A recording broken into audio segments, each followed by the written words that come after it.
Adam Taxin on Friday, August 17th, 2012, talking with Daniel Greenfield, Sultan Knish, about his Friday afternoon roundup coming out today.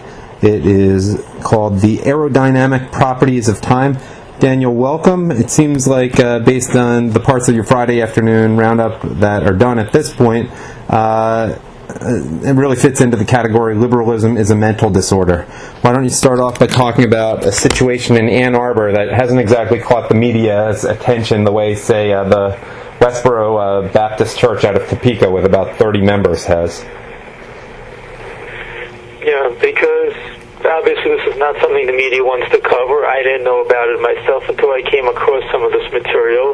There's an entire website dedicated to chronicling this, but basically for nearly a decade, leftist anti-Israel protesters, some of them Jewish, some of them not, have been harassing and picketing a synagogue, a Reform synagogue, I believe, in Ann Arbor, each Shabbat.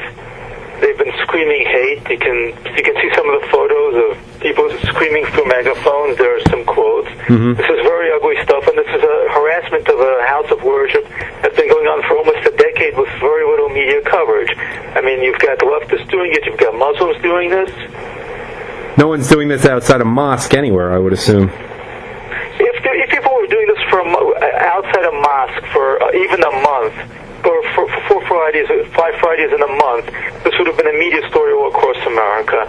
People are doing this for nearly 10 years outside a synagogue, screaming at adults, people going to services, at children, and absolutely nothing. You can't find any serious references to the story. The largest coverage of this was actually in a Jewish magazine, not in a major news outlet. Are most of the people doing this Jews? Some of them are, though some of the leadership is Jewish, but it draws in all sorts. They advertise an electronic intifada and draw in all kinds. There are clearly Muslims who show up.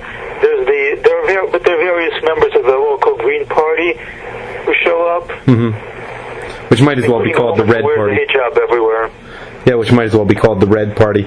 Now, it's interesting that they would be picketing a Reform synagogue, because usually they're kind of wishy-washy, wobbly on the subject of support for Israel. What's behind that, as opposed to an Orthodox synagogue or a Chabad synagogue, or even a conservative synagogue, where the support for Israel would be a lot more steadfast? Well, first of all, you choose the weakest target, and the target where the people can be shifted is certainly the most obvious target. At least some of the people behind the protest had some participation in the synagogue. They wanted the Israeli flag in the synagogue to come down. They were told no enough times, and they decided to go about it this way.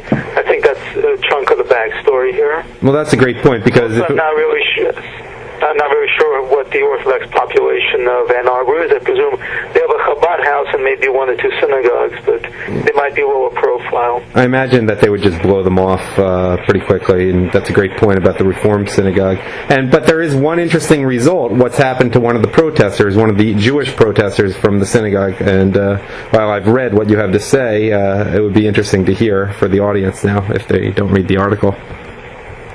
Well, they've had some defections of people going back to the synagogue, and one of the elderly women said that her daughter had actually defected, gone back to the synagogue, and voted McCain to boot. So, well, nothing's better for making one conservative than exposure to liberals.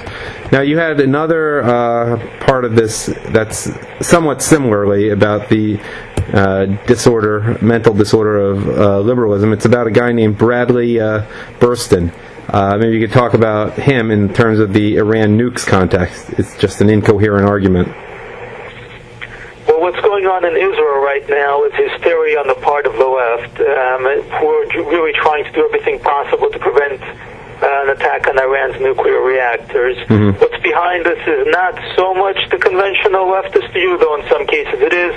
A big part of it is just really cynical careerism. They don't want Netanyahu to get the credit for it. Right. If there was a Labour government, if Barak was, for example, Prime Minister, and there was some sort of Kadima Labour unity government, not that we're a long way away from that being possible right now, but if such a thing did exist, if they decided to attack Iran, much of the noise that's happening in the Israeli media and among Israeli public personalities would be gone. So what that means is that they're that their arguments are completely irrational. In this case, person is writing this long, poetic, if you go into this, we'll be destroyed pretty much article, and his whole point is, well, okay, he concludes that by, well, why would, he can't possibly understand why Netanyahu would want to attack Iran after all this. Right. After this long list of devastation that's going to fall on Israel, say goodbye to all your children, your loved ones, you know, this is the complete irrational thing, because they have to warn that if Israel does anything to Iran, it will mean complete destruction. But on the other hand,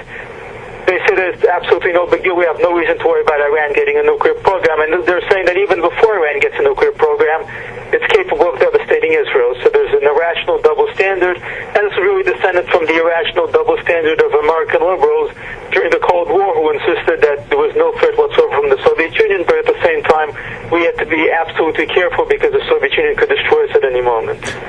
I said it before, I'll say it again now, I'll say it again in the future. Liberalism is a mental disorder. One final follow-up question to both of the stories that we discussed here. Have the Jews who've been protesting the Reform Synagogue in Ann Arbor, have they been protesting Iran's push toward a nuclear weapon?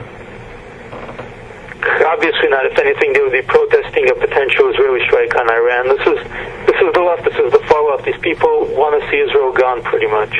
I know. I set you up for that question. Okay. One final question. We're reading Parsha Re'eh in Deuteronomy this week in synagogue. Any thoughts on this week's Torah reading? Well, again, that we're facing a major choice. That's really the theme of the Varim. The entire is that.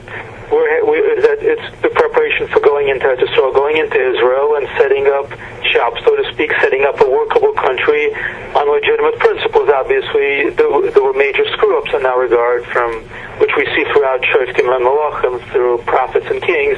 But the goal is to understand that we have a choice, and that we have these choices to make. We can choose death or life. We can choose good or evil. We can choose to forget everything that has come before and just sink into the mud, or we can try and elevate ourselves. And this is really the essential conflict that we still have. We're still in exile, we're in Golos. Even when we are in Eretz Yisrael, it's really not the Israel that it should be, but we still have that choice before us.